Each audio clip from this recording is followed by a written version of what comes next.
My microphone is a bit shady, so I'm sorry for my audio.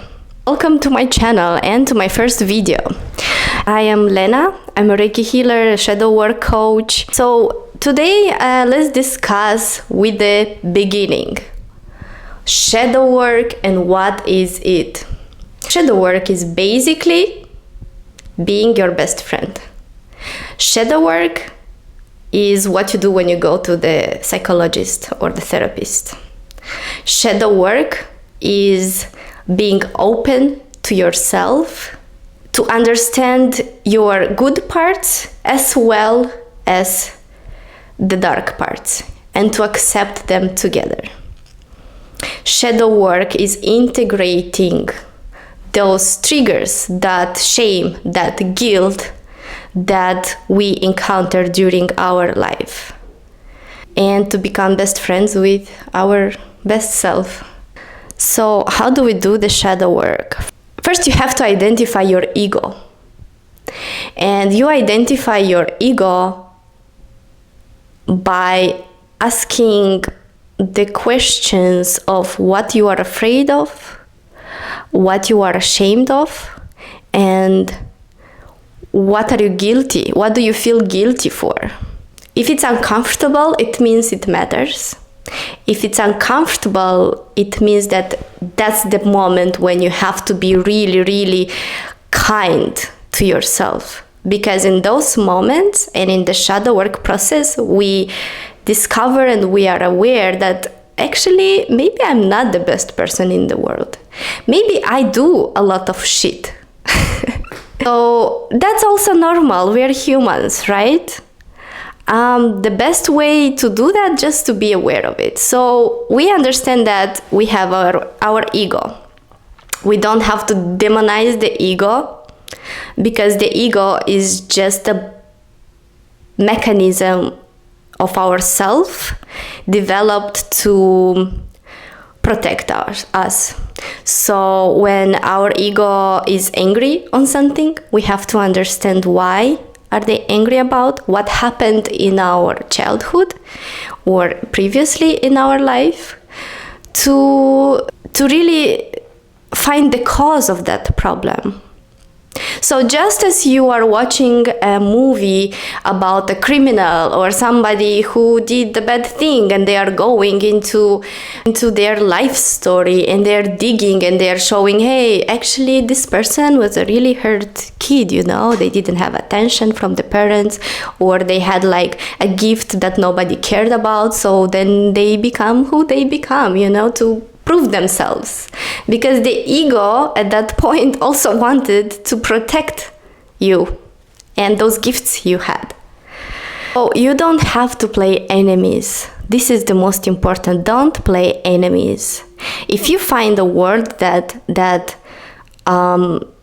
triggers you, then that's your homework. You have to find out. You owe to yourself to find out why that word triggers you, because by finding out the root problem, you finally can love that part of yourself, and you can offer yourself love in a way that negative quality that the ego gave you, it will fade away, or it's gonna be exposed in a more moderate way, or even in a positive way. So the ego is one tool to work with the shadow work, and the ego is attached to, you can find the ego in the lower chakras on our bodies. First is the root chakra, that is shadowed by fear. Could be physical and psychological fear. Then the sacral chakra is driven by pleasure, is shadowed by guilt. Especially a lot of women have guilt in their sacral chakra. That's why we're so sensitive. And then the solar plexus. Solar plexus driven by shame. Yeah, I honestly believe that we all have something to work out in all our chakras. But as long as you know that you have generational trauma, I just recommend you to start right from the foundation. So you just start building a strong foundation for yourself and for your identity and personality and life path. Another tool for this is our emotions. Our emotions, good or bad, are the tools that guide us. Because what did I say? We start asking ourselves why this is uncomfortable. So the emotion that we feel, anger, fear, guilt, they are the tool for discovering our shadows and integrating them and be actually fine with them and happy about them. People and relationships. Relationships are a big thing on earth. It's really interesting to use relationships as a mirror for yourself, because we tend to attract people who are similar to us in different kind of ways.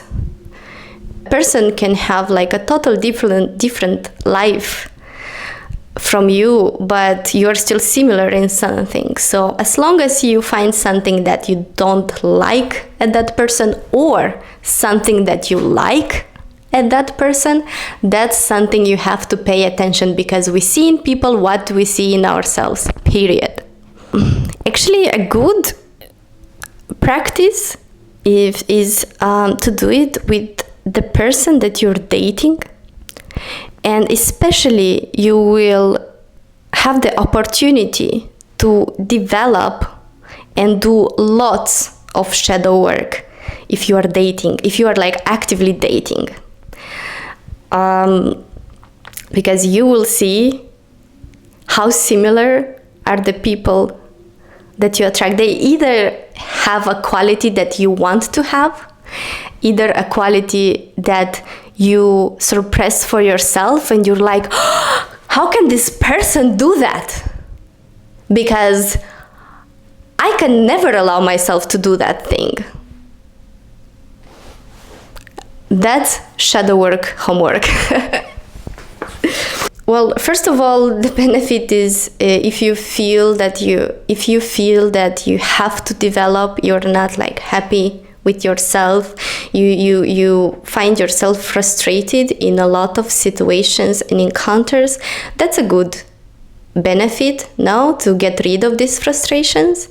And another thing is when you're called in this life to do shadow work, to shed everything, you're also called to heal a lot, and a lot of ancestral trauma usually becomes a homework for you. And the thing with this ancestral trauma is it's so hard. It's kind of hard because it gives you a lot of emotional, psychological and physical pain, literally. But we have to remember that as long as we work out this shadow, we unlock our gifts also from our ancestors. For me, I worked with these shadows and I discovered I have psychic gifts, and that was really cool. For me, a lot of things that I wanted as a child to happen, they start happening now when I did my shadow work. So, hello. So when a trauma starts in your ancestral line, in your family, that person who starts that trauma, they haven't been able to live their own gifts. So because of society, because of the pressure, they turned this gift in a shadow. They were forced to live in the shadows, in the shadow of that gift. So you have the opportunity to unlock that gift by taking that pain and accepting it. So that's interesting. So finally, what are the practices? First of all is journaling. You can just, if you like writing, there is this free writing method. You just start writing whatever without stopping for like, I don't know, a few minutes until you get to some sauce. Second of all, if you don't like writing like me, there is this interesting exercise that you don't have to write a lot. You just have to dig a lot in yourself. It's called the 7 whys, or how many whys you have the energy to ask yourself. So when that challenging situation is happening in your life, when you have time to process it, you ask yourself, why did that trigger me? Why did I feel like that? And it's also important to understand how you feel. You can use the wheel of the emotions, because there are a few core emotions, and then they are separated in more specific areas. So that's really helpful. So with the why method, it works. You ask yourself why until you think that you touched something important, and you will feel this. So why did that situation made me angry? Because well, I don't like when people talk to me like that. Why I don't like when people talk to me like that? Well, because when I was little this happened. Sometimes you have to do this exercise for the same specific situations like 10 times maybe. If it's something really ancestral, you'll have a lot of layers, so be ready for that. You can go to therapy, please. But the most important thing, like in anything in this life, is to be open to receive the information and the knowledge. You have to be open to stay in pain and to receive this information, and then to heal it. Finding a community that understands you. If you cannot find it physically, you can find it online. The online communities and the podcasts and everything, they literally saved my life in a way. What is the energy that you have to be in is, imagine you talk to your best friend. So if that best friend will tell you this situation that you have, will you be like shady with them? Will you shame them? Or imagine you are really little and you are your own parent, and you know why you react like that. Will you shame yourself? Or will you like say, okay, I see the reason why this happens, so let's see how we solve this, right? So the approach and the attitude is really important. You have to stay open, and don't think that you are bad just because you have emotions, okay? And we all have a past, we all have some trauma, and if you are not respectful enough to your past, then who will? We can work on this in our shadow work coachings with guided meditations and stuff. And you can do this in, for example, in Reiki healing is such a gentle practice. Or sound baths. It's such a gentle practice to heal, because you don't have to you just have to be there, and that's also important a lot to the shadow work. If it's not that important, or if it's too hard for you to ask these questions, just listen to high vibrational music. Just listen to healing music. There are so many resources on the internet, for real, that you'll find something if you really seek for it. There is also color therapy.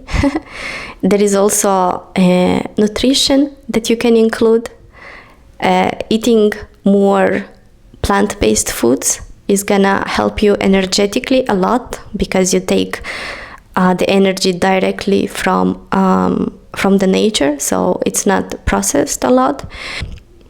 Yeah, there are many things and many sides to tackle this thing. So I wish you good luck. But like, subscribe, and let's be friends. Bye.